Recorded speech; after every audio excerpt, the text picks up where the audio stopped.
This channel is part of the History Hit network.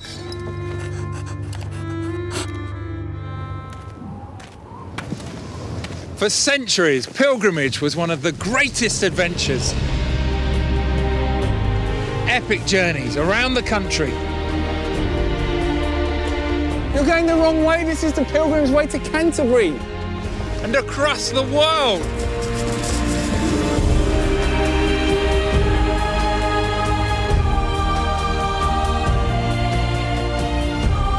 I'll be retracing the steps of our ancestors.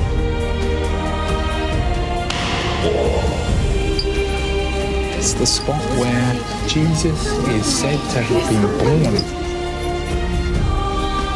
Exploring the hidden. Some people might think this is quite macabre. And the darker side of pilgrimage. If something went wrong, it could lead to war. And discovering why so many modern pilgrims are taking to the road. Come on now, that was incredible! My journey has taken me from the north of England to Canterbury, then through France into northern Spain, across the Alps to Italy and on to the Eternal City, Rome! I'll now travel east into Turkey, across the Mediterranean, into the Holy Land, and on to my final destination, Jerusalem. It's a gobsmacker, it's a breath-taker-awayer.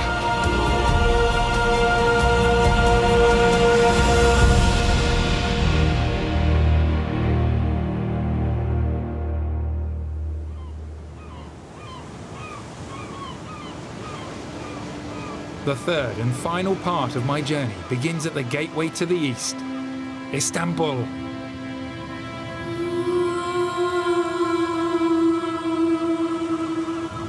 I'm coming into a city where for centuries history, religion and even geography have coexisted, mixed, melted together, sometimes collided.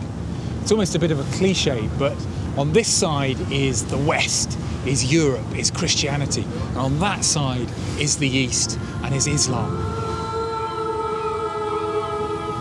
There are two main reasons why I'm here. The first is that Istanbul was a major staging point for pilgrims on their way to the Holy Land. But the second is that Istanbul was a major destination for pilgrimage in its own right. For nearly 1,000 years, along with Rome and Jerusalem, Istanbul was one of the holiest cities in the entire Christian world.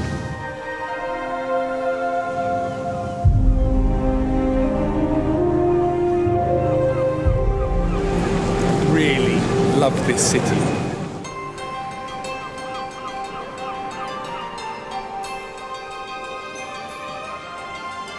Before the city was called Istanbul, it was Constantinople, and it was named after the Roman Emperor Constantine the Great, who was a convert to Christianity, and he moved the capital of the Roman Empire from Rome east to here. So this wasn't some dusty, exotic outpost of Rome. This was the capital of the Roman Empire, the Christian Roman Empire. And it's here where, in many ways, the story of Christian pilgrimage begins. Not with Constantine, but with his mother. So this is Helena. And Helena is absolutely key to the story of pilgrimage. She was one of the very first Christian pilgrims, and she really helped to define pilgrimage as well. She went on a number of holy missions to the Holy Land, sent there by her son. And she brought back any number of relics from there. She also helped to identify key religious sites. At some point in Constantinople, there was said to be hundreds of relics, including a piece of the true cross, so the cross on which Jesus was crucified. All sorts of souvenirs, if you like, but relics which had a holy power. And that drew hundreds of thousands of Christian pilgrims to Constantinople over the centuries that followed.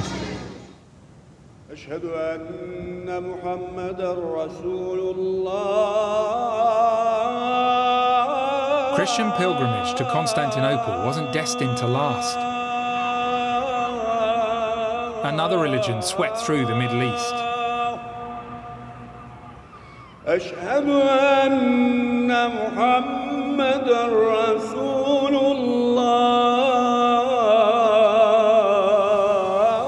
Constantinople came under Islamic control in 1453, becoming part of the mighty Ottoman Empire. Many churches were destroyed, but one was so spectacular that rather than being torn down, it was converted into a mosque. It's called Hagia Sophia. I think it's one of the most magnificent buildings in the world.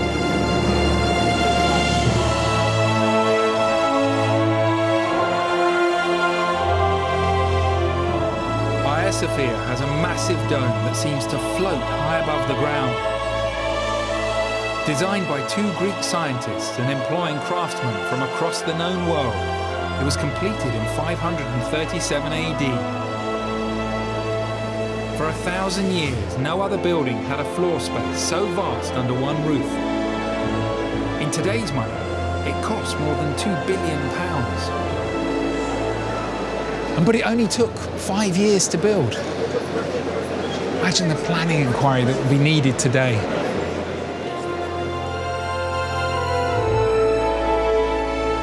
It's a stirring sight, and housed here were some of the relics that Helena is said to have brought back from her travels, including the true cross and the crown of thorns. The building was an extraordinary destination for Christian travellers, unmatched almost anywhere in the world. So this is a magnificent and very detailed mosaic showing Jesus, the Virgin Mary and St. John the Baptist. It's a Christian mosaic, of course, but it wasn't destroyed when this building was turned into a mosque. It was hidden away, and now it's revealed, and I suppose it shows something of the complicated history of this building and also the city as well. Continually at the centre of a religious tug-of-war, today the Hagia Sophia is neither officially a mosque nor a church, but a museum. Munir Aktegun has been bringing tour groups to Hagia Sophia for more than 30 years. Coming here now to a place of pilgrimage, the people I see here now in large numbers, I see them as tourists. I see them as pilgrims. Do you? Yes. Why? They look like tourists. Because we're all searching for something. And I think that most people leaving this shrine, will they remember the columns? Will they remember anything about the architecture? Probably not. But they will remember how good they felt here. They'll take away, I think, certainly a sense of an enormous, beautiful space. And peace in this space. And that's all, I think, what we're searching for, peace. It's a rock on which our future is built, perhaps. Fantastic. You like that? I didn't think of that. Oh, there you go. Thank you. I just had that thought. I offer that one up. There's a great story, actually, about a pagan Ukrainian prince who was thinking of converting to either Judaism, Christianity, or Islam. And so he sent out his minions to investigate the religions further. And they came here to Istanbul on a sort of pilgrimage, I suppose, and they visited Hagia Sophia, and then they reported back that entering this building, they'd felt like they were in heaven. And so the prince converted to Christianity, so did Ukraine, and ultimately, apparently, so did Russia. Never underestimate the power of a building like this to inspire and evoke incredibly strong feelings.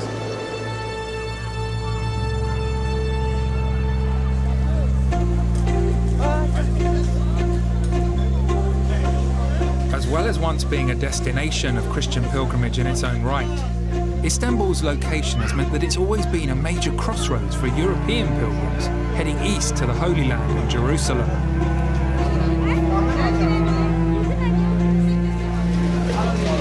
It's still exotic here now, and of course it was exotic in the past as well. For medieval pilgrims, many leaving Europe for the first time, this must have felt like another world, a mysterious land where people did things that seemed entirely ridiculous, like washing. I'm just a little bit apprehensive about this. Get yourself down, you see. Sen yat biraz burada, ben geliyorum. Stop shouting.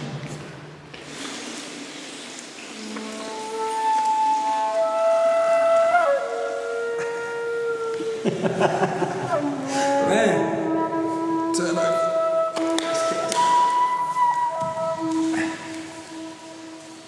In medieval Europe, public bathing and washing generally had gone into marked decline since the era of the Roman baths, partly because of Christian concerns or about public nudity. But then when the pilgrims started coming en masse through Constantinople and the Near East, they rediscovered the joys of public bathing and reintroduced it to Europe. So in a sense, pilgrimage didn't just involve the spreading of religious ideas, but very practical ones as well. This is perhaps the closest I've come on my travels to a true act of penance.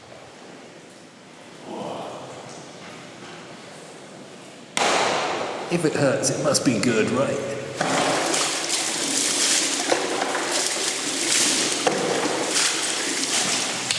Okay.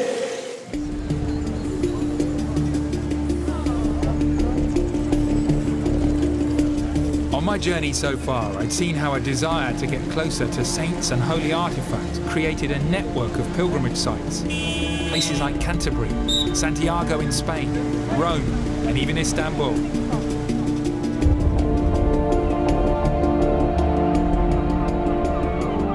But there's one destination above all others that for centuries has inspired pilgrims to venture on often distant and perilous journeys. It's where the story of Christianity began, the Holy Land. I've never been, and I'm thrilled to be going. The place names are also familiar to me as someone who was brought up as a Methodist. The Sea of Galilee, Jerusalem, Bethlehem, Nazareth. I'm very excited to be heading in that direction, but also there's a degree of trepidation as well, of course, because that patch of land is still the most hotly contested on the planet. In the past, pilgrims leaving Istanbul for the Holy Land would most likely have travelled by boat across the Mediterranean. Today, a direct ferry isn't an option. So I took a flight to the Israeli city of Tel Aviv. But I still wanted to get a sense of what our ancestors might have experienced when they arrived here. So here we are, this is it. I'm not great at sea, so I don't find it hard to imagine the relief pilgrims would have felt in the past, arriving here on a dirty, cramped boat and seeing the firm ground of the Holy Land for the first time. Over here is the modern, bustling city of Tel Aviv, but I'm heading over here to the ancient port city of Jaffa. That's where Jonah was supposed to have left when he went for his unfortunate encounter with a whale. This place has got serious history.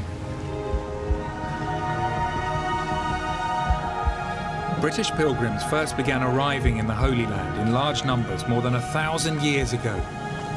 But this has rarely been an easy place to visit.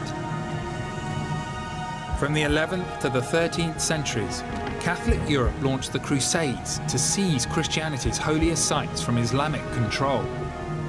Only the most adventurous of pilgrims would have stepped foot here back then. Fewer still came following the Reformation of the 16th century, after which the new Protestant Church discouraged pilgrimage. In fact, it wasn't until the 1800s when the Victorian passion for travel and exploration reignited British interest in what was then called Palestine. Some pilgrims arriving here for the first time were a bit underwhelmed by what they found. One Victorian traveller writing in the 1860s thought that Jaffa was rather disgusting, and he wrote about how he saw cats and dogs lying dead on the streets and dunghills outside people's homes.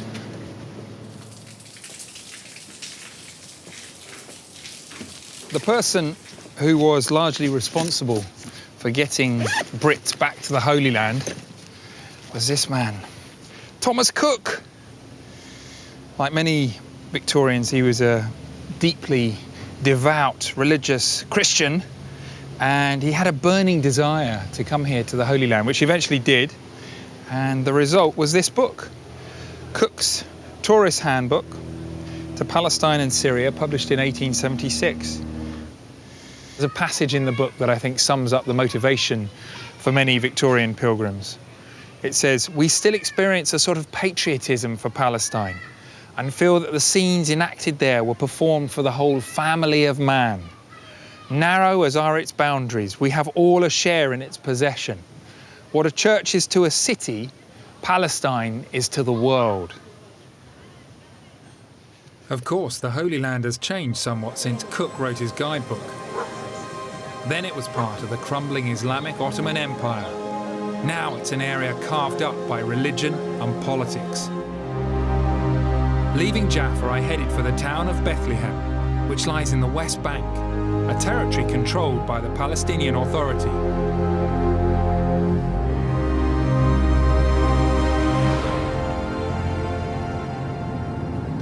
Now coming up to the Israeli checkpoint. Can't see any soldiers. Generally, so I've been told, they worry about you coming into Israel rather than leaving. I'm now in the West Bank. I'm in the West Bank.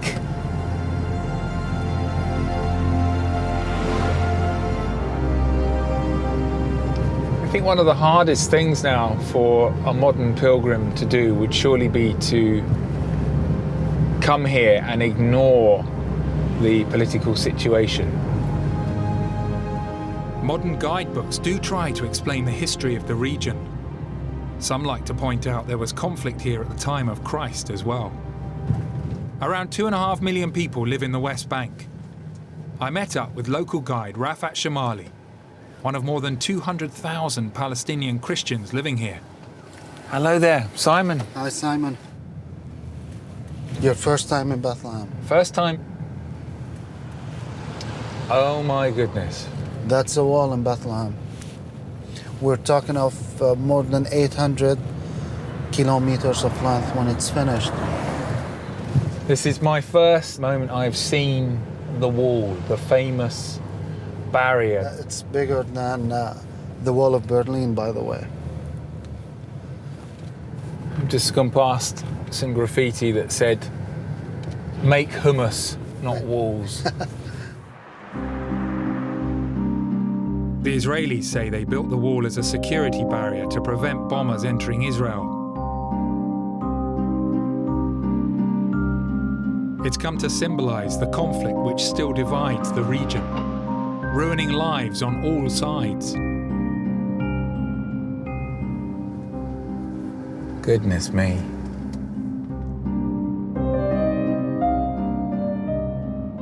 It's an image and a feeling that is completely at odds with everything I grew up understanding and believing about Bethlehem, about the popular image of this place, this little town, as the birthplace of Jesus Christ.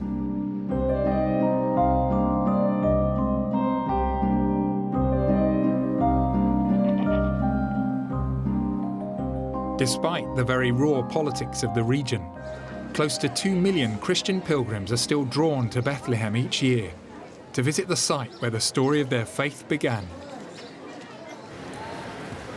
It's the Church of the Nativity. I can't quite believe it. The Church of the Nativity. I'm in Bethlehem.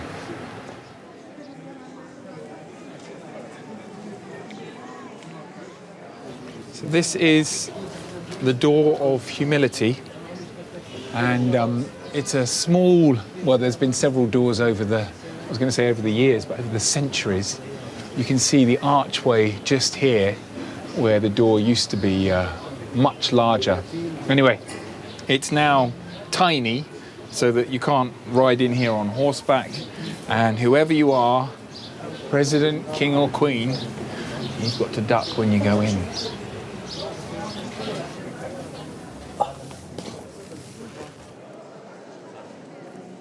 A Christian church has stood here for almost 1700 years. The original church, largely destroyed in a fire in the 6th century, was commissioned by Helena, the mother of the Emperor Constantine, over the site where Jesus was believed to have been born. There is, of course, some dispute over whether this was actually the site of his birth, as there is dispute over almost everything relating to the life and works of Jesus Christ. But nonetheless, this is where people say, think, and are brought to as his birth. And I feel it, actually. I'm really feeling it. Maybe it's just the sense that this is where humanity has decided this is the spot. That's all that really matters, at least to me at the moment. In a crypt beneath the church is that spot. It marks a birth that is celebrated each year by an estimated 2.2 billion Christians around the world. This is the place where Jesus was born. This is where he lay in a manger. Listen graciously. I'm definitely touched by this in a way that I, as a non-religious person, didn't expect to be. I'm taken back to my childhood and to a time, a happy family time of unwrapping presents and the Christmas tree and our own little nativity scene. So there's my jaw is wobbling away. I suppose this is as much about childhood and the innocence of it. My innocence, anyway. Don't cry, Simon. Cry, Simon. Certainly feeling very, very emotional. Still, even at this point, I feel very British and don't want to push in.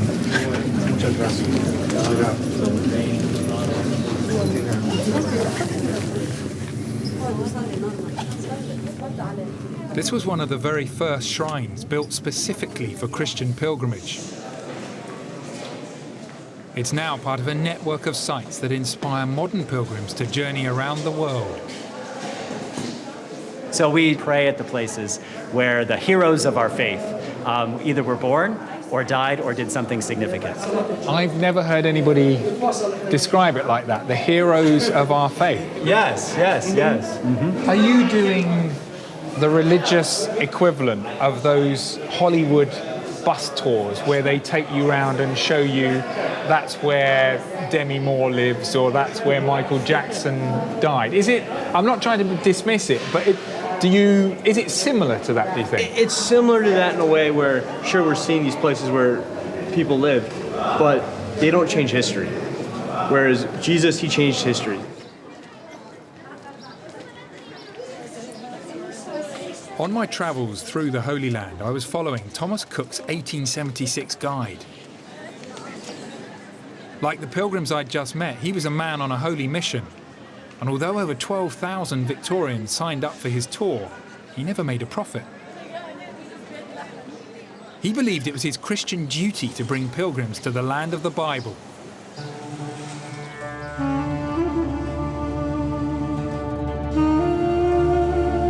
Heading out of Bethlehem, I ventured deeper into the West Bank. The desert. It crops up again and again in the Bible, both in the Old and the New Testament. Of course, this is where Jesus came to fast for 40 days and 40 nights. And it's a place where pilgrims have often been drawn to because they think it's a place where they can be closer to God.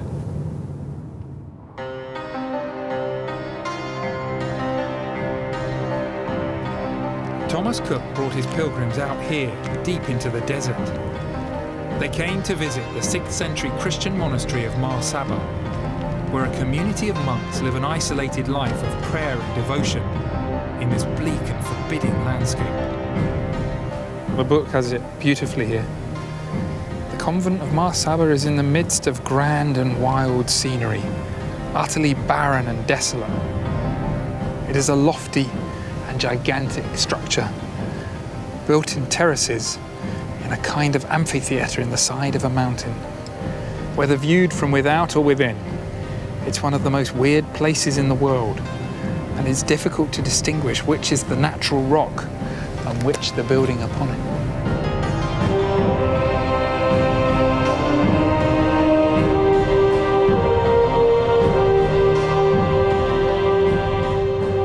Few modern visitors, let alone TV crews, are ever allowed inside the monastery.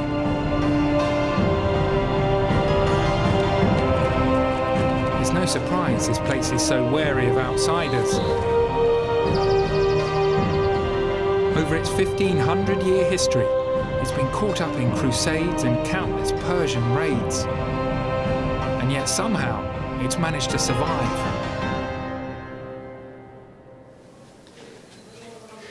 Just seen inside their first chapel here, which dates back more than 1,500 years. They didn't want us to film in there. They very rarely show visitors in there. But it's an extraordinary place. It's a cave, but it's also a shrine, and in there are dozens of skulls of priests and monks who were victims of the various invaders who've come through here over the years. Very moving, quite upsetting, actually, the power of faith, the power of religion. But a reminder, of course, for the monks who are here now of their part in the history of this extraordinary building.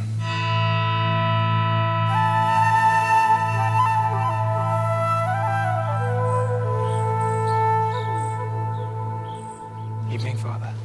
Today, there are 15 monks at Mar Saba. They live almost entirely off the land, with little contact from the outside world. I bring this food out for them. Oh my goodness. It's nice. It's from our field. Organic, yes. That's very kind. You want? Yes. Thank you. Father Nicholas first came to the Holy Land as a pilgrim before he entered the Greek Orthodox Church. Do you feel very connected to that history, to those 1,500 years?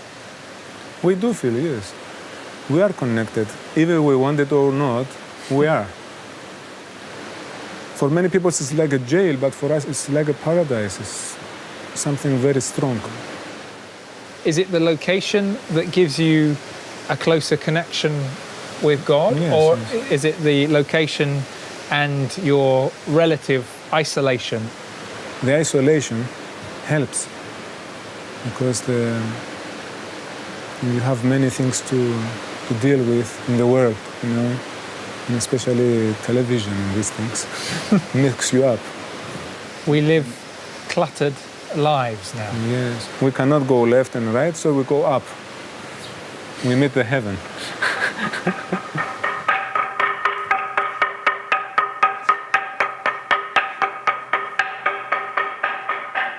He's calling the monks for evening prayer, which is also a sign that it's time for us to leave. Unlike other monasteries on my journey, Mar Saba doesn't offer accommodation for pilgrims. The same was true when Victorian travellers came here.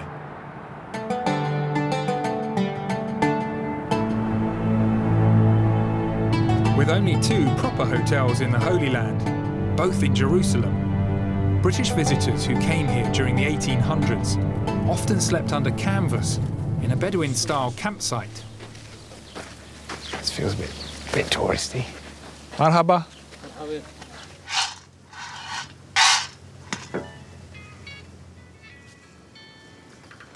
Even out here, you can get a cell phone signal.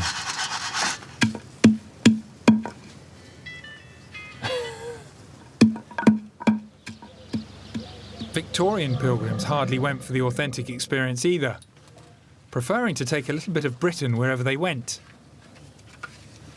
Here's a picture, a photograph of a long table set here with some rickety little stools next to it, but it's got a clean white tablecloth on and some silver candlestick holders. These tours weren't cheap. They could cost £12,000 in today's money, which is a lot now, but then, given the average wage was next to nothing was a king's fortune. So when we look back on that time as being, as some people do, as being the sort of golden age of travel, when servants were aplenty and there were distant lands to explore, it was only the very rich who could do it. Now, in my humble view, is the golden age of travel, when ordinary folk can travel around the world and have extraordinary experiences that our ancestors could only have dreamt of, unless they were rich, of course. Oh. That's not too bad. The pillow's a bit hard, like a rock. I've slept on worse.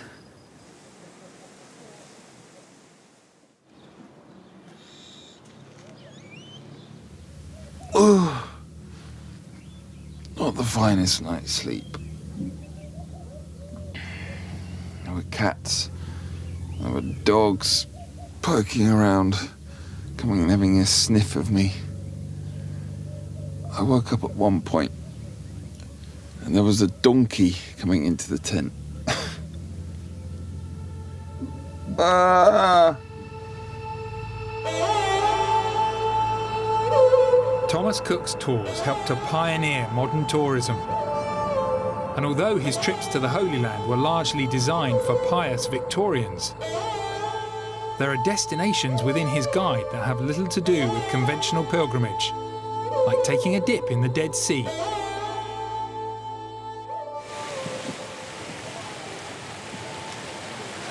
I've always wanted to do this. The sea is so salty that visitors can supposedly float under the blinding sun. Oh! They don't lie! So the book says, bathing in the Dead Sea. Every traveller should try the curious effect of bathing in the Dead Sea, unless he is suffering from any abrasion of the skin, in which case he would suffer excruciating pain. Open wounds and salt water not really mixing. It's fascinating because what this says to me very clearly is that for Victorian pilgrims, just as with medieval pilgrims, for example, going on pilgrimage was not purely a religious act. It was not just for the pious. It was for those seeking adventure and experiences.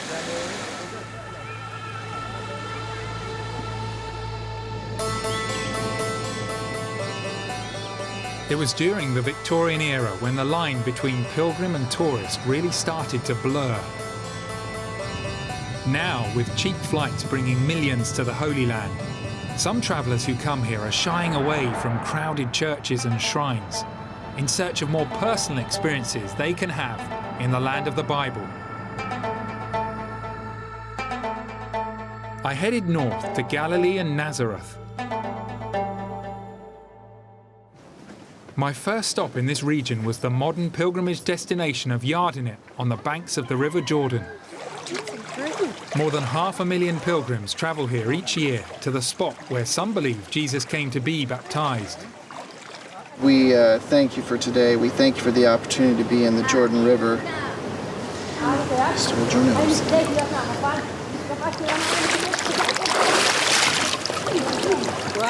I baptize my sister in the name of the Father, and of the Son, and of the Holy Spirit, buried in the likeness of the Lord. The modern-day John the Baptist here is Pastor Todd Horton. He can be called out at 20 minutes' notice to perform the ceremony. Good. Are you baptizing pilgrims here or tourists, or a combination of the two? Depends. Like, I've got someone coming Wednesday, specific. He's like, I need to be immersed. But they come in all shades and colors. Some people didn't plan it, and they get here and they're like, listen, I need to be immersed. And have you come here to the Holy Land as a pilgrim or as a tourist? How do you define a tourist? Well, a tourist is someone who's touring, if you like, and travelling around. I mean, I've travelled in Asia as well, and I'd say that can be a pilgrimage too, just taking time out to stop and reflect on the goodness of people, the wonder of nature, all of that. That's a pilgrimage. Well, it's up to, I suppose, it's up to the individual to define it. Now, what's a pilgrim? It's a person who's searching for faith.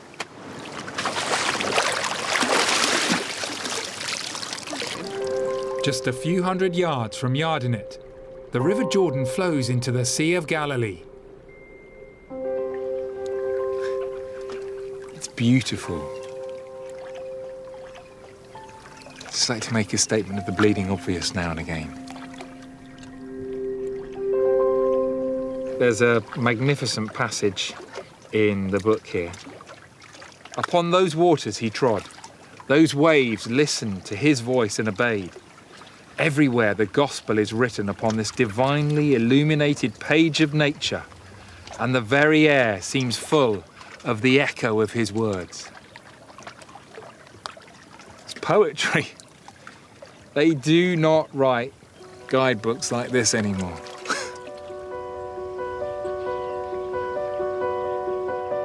As a devout Christian, Thomas Cook was passionate about this land and wanted his fellow Britons to re-engage with it. In the 150 years since he wrote his first guide, tourism and pilgrimage to the Holy Land has boomed. Here in the Galilee, Christians come to visit the place where Jesus preached and where 4 of his disciples are believed to have earned a living as fishermen.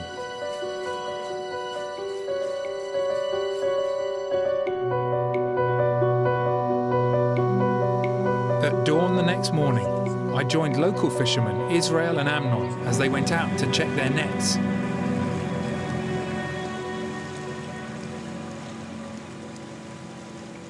See the boya here? הנה הפח פה, עכשיו סוחבים אותה. הנה, פיש, בורי. יאללה, התחיל הדייג, These gentlemen get very excited for people who fish all the time. This big fish, good eat. Good eat, okay. What Israel and Amnon are really after are St. Peter's fish, a native species that would have been eaten by Christ and his disciples. So will tourists who are eating in a restaurant, will they actually specifically order a St. Peter's fish because it's a biblical fish, because it's a fish that Jesus might have eaten? כן.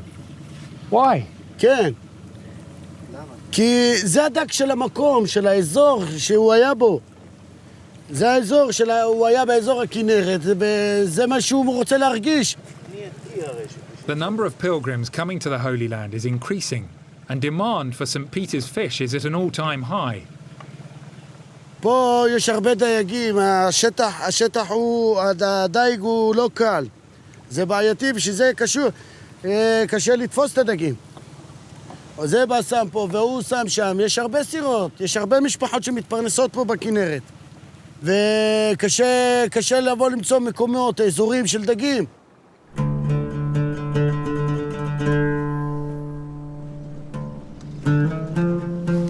Most of the fish have gone.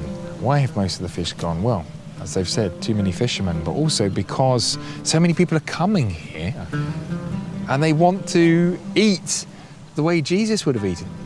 It's extraordinary, really. I think there's a profound shift here that I'm maybe noticing, which is that in the past people would have come to the Holy Land to visit the holy sites. Now they're almost trying to immerse themselves in the life of Jesus, the life of the Bible. They don't just want to pray, they want to have an experience. Just a short distance away in the town of Nazareth, some visitors to the Holy Land are taking that desire to immerse themselves in biblical life to the extreme. People like David Hull. David? It must be Simon. Simon. Right this way. David? Yeah. Why are you dressed like that? Here at Nazareth Village, we try to approximate as best as we can what it would be like to live in first century Nazareth. As far as what we wear, as far as the tasks that we do, everything is about being as close to the first century in the time of Jesus as possible.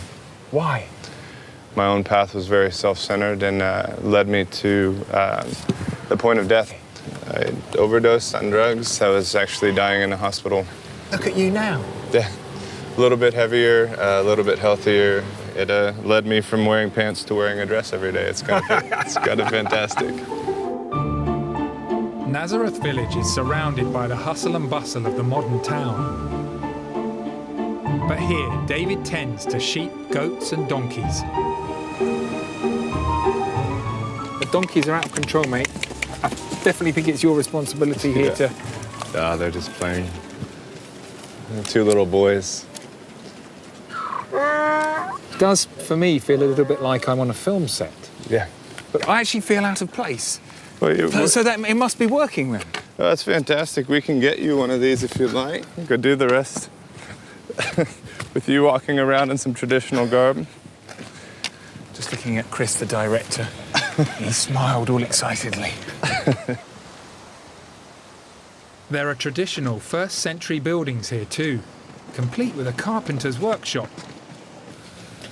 And is this, as far as is known, something that is vaguely historically accurate? Yeah, everything here has been researched by a team of scholars and archaeologists. Visiting Nazareth village is a strange experience. At first, this feels like a historical theme park, until you realise that the main performers aren't all actors. You're Hannah the Weaver. I'm Hannah the Weaver. Well, it's very nice to see you, The Hannah. village here. Okay. This is pilgrimage as I've never seen it before. Goodness me. What are we doing? We're shearing a sheep. Shearing a sheep? Yeah. He's gonna hold the legs. Yeah, come on. Am I? Yep. Shukran.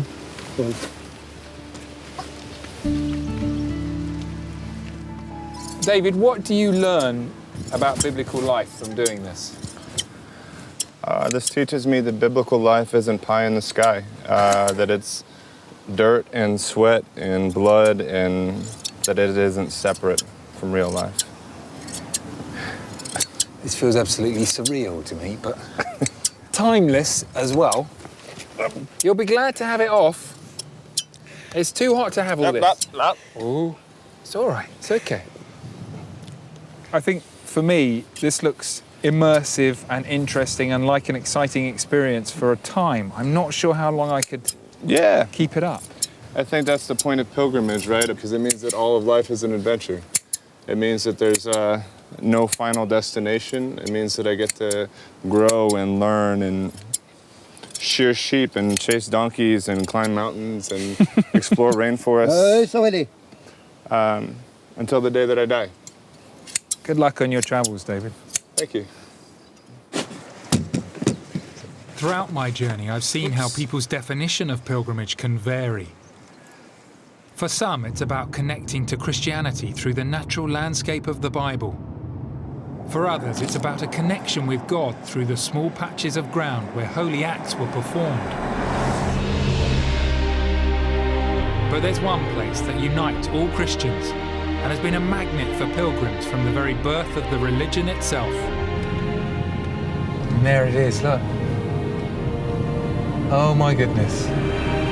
Jerusalem.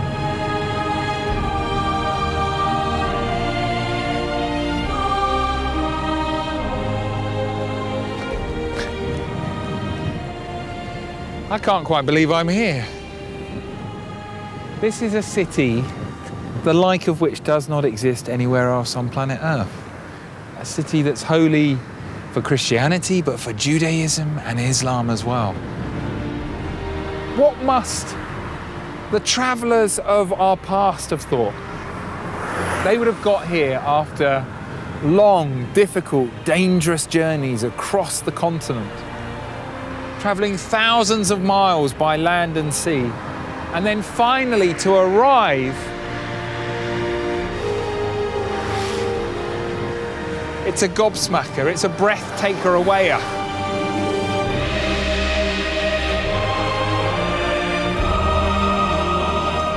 We simply don't know how many of our medieval ancestors made it all the way to the epicenter of Christian pilgrimage.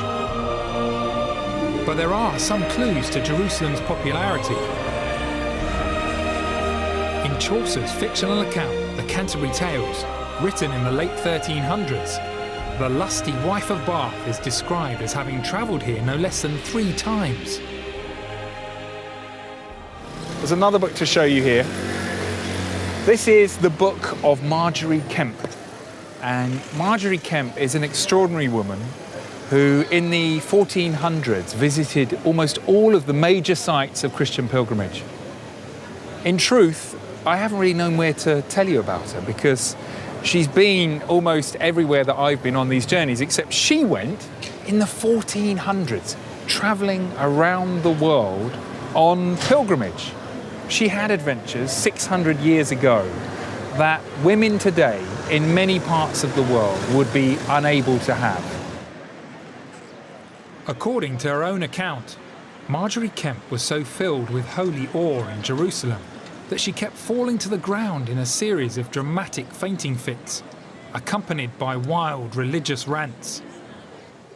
Psychiatrist Dr. Moshe Kalian believes that she may have been suffering from Jerusalem syndrome, a condition that he treats on a regular basis today. Many people consider Jerusalem spiritually as the center of the world. They use Jerusalem as a stage where they perform their act.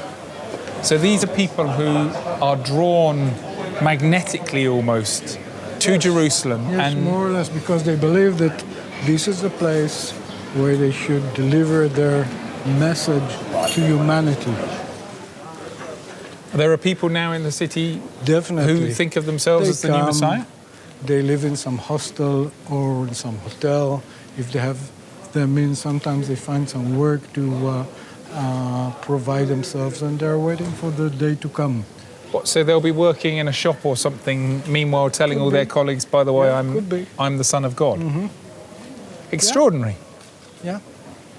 How many patients have you treated with Jerusalem syndrome? It's not a big number. I think it's like sometimes between 20 to, let's say, for the most, 50 people a year. Being year? Being hospitalized.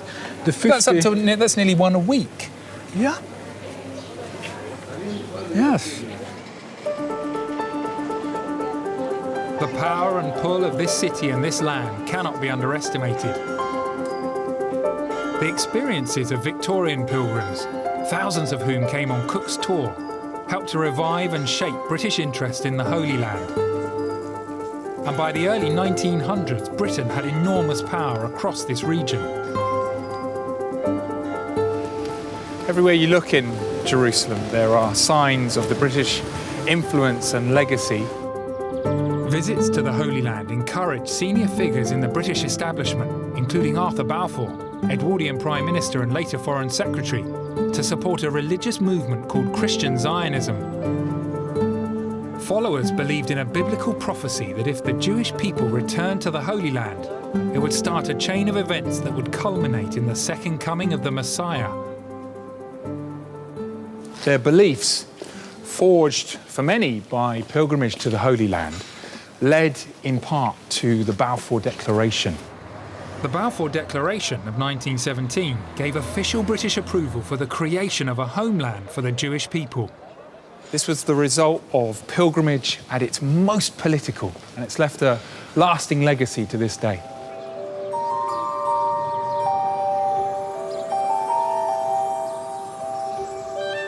The status of Jerusalem is at the heart of the Israeli-Palestinian conflict. But millions of Christians, Jews and Muslims still come here every year to worship in the holy sites of the old city. It's an area of just over a square mile that's one of the most contested and controlled patches of land on the planet. I was allowed to see inside the eyes of the city, where I met up with British-born Israeli police spokesman, Superintendent Mickey Rosenfold. Wow.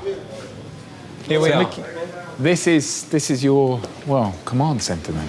Yep, and the most important aspect, as far as we're concerned, is making sure that the status quo is kept and is guarded in the best way possible with the eyes of the 320 cameras that are watching over and in and around the old city. And here we have our coordinating officer, who, as you can see on the map over here, we can see the different cameras that are located in and around the old city. I mentioned 320 cameras. Each camera, Tashiri, are facing in different directions. So this is the Church of the Sepulchre, as we see it on the map. the red holiest site the in holiest Christendom, site right? in the Christian religion. So we're now on camera 69, which we can see next to us on the larger screen, and this is in fact the Church of the Sepulchre entrance itself. Goodness me. And we can see exactly what is going on. We can now switch over to the Western Wall and the holiest site to the Jewish communities, and we can see it's relatively quiet at the moment. This is the holiest site for Jews in the world. In the world, where we're watching. Just a flick of a button, you go from one faith by the to touch the of other. a screen, and also from where we are. We now go from the men's section to the women's section and see how many women are praying, what's going on at the Western Wall itself. This is live as it's taking place right now. And by the touch of a button, we can look at the third and most holiest site in the Muslim world, the Temple Mount itself, and all the movements that are taking place. You have responsibility for protecting sites where, if something went wrong, it could lead to war. It could lead to a major situation in the Middle East. We have to be very careful, especially with crowd control, and making sure that everyone is on time for prayers, whether it's Christian or Muslim or Jewish. The prayers take place at specific times, and therefore we have to make sure that everyone is there on time.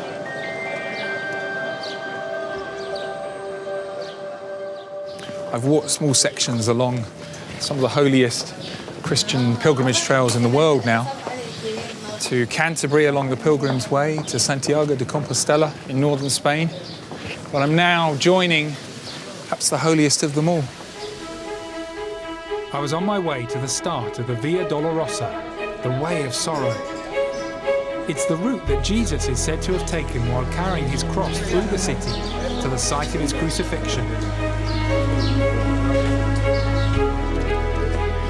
Every Friday afternoon, Franciscan monks lead a procession along the 600-yard route.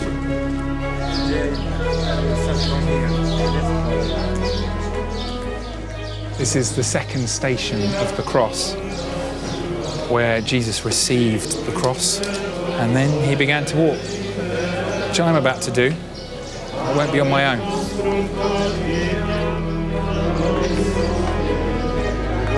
Benedetto è il frutto del tuo seno, Gesù.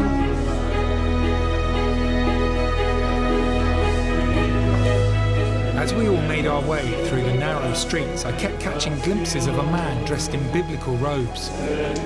He's an American called James, who's been living in Jerusalem for the past 6 years. Forgive me for asking, but given what you're wearing, it's perhaps a natural question, but do you consider yourself a chosen person, or are you a person of ordinary faith, or are you Well, I don't think faith is disciple, ordinary. prophet, or I don't, I avoid exalted titles because that's the assumption. Oh, he must think he is something, something unique, special. You're not one of the people who the think Jerusalem they might be syndrome? the son of, yes. No, actually. Okay. Walking the alleys of the Via Dolorosa is a strange experience. It's like a channel, continually streaming Christian pilgrims of every type and nationality to the heart of their faith. We are from Nigeria, but we live in London. Jesus, we love you.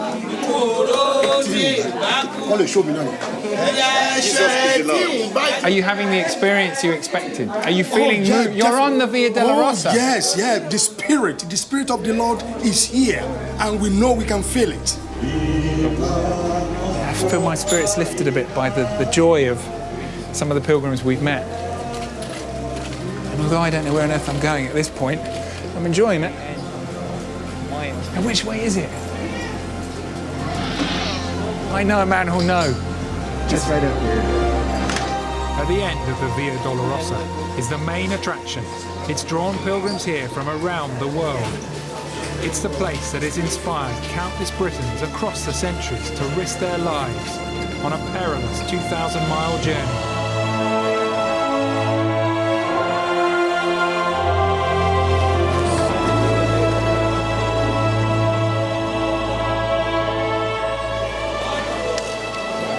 And here it is, the culmination of every Christian pilgrimage to the Holy Land for hundreds of years.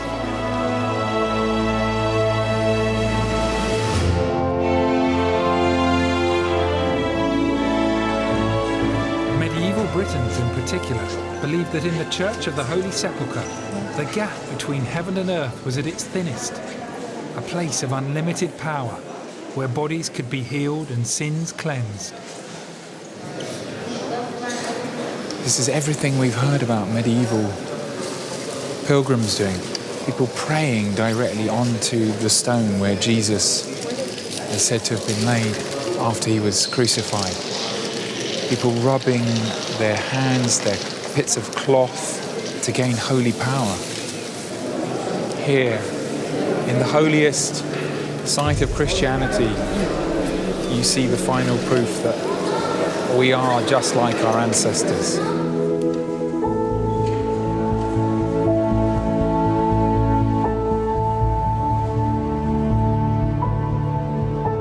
It was here that the Roman Empress Helena claimed to have found the true cross, and where she built a church to be a beacon of Christianity throughout the world.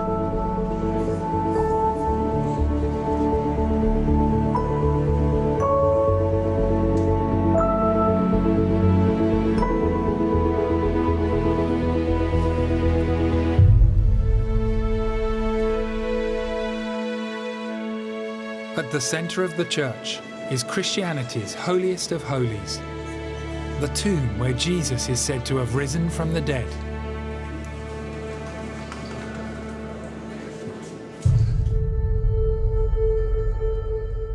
I feel my hands, my nails gripping in.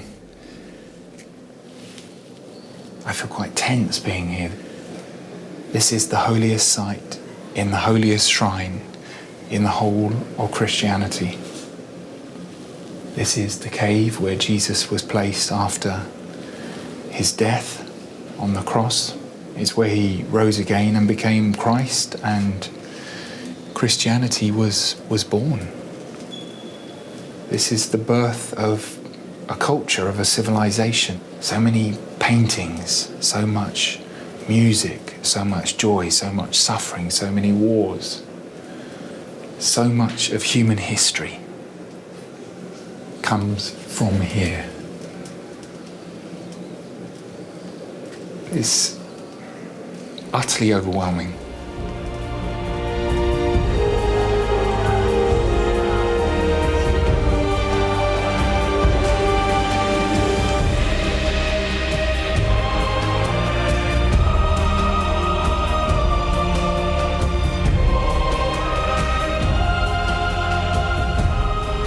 Come to the end of my journey. It's been fascinating. I've learned so much about the value of pilgrimage for a believer, about the adventure, the excitement, the joy. But even for a non-believer, I think pilgrimage has so much going for it. It offers a very real sense of purpose and achievement. So go on, follow our ancestors to somewhere holy and learn about the history and the culture that shaped us. Or strike out on your own. Find your own Jerusalem.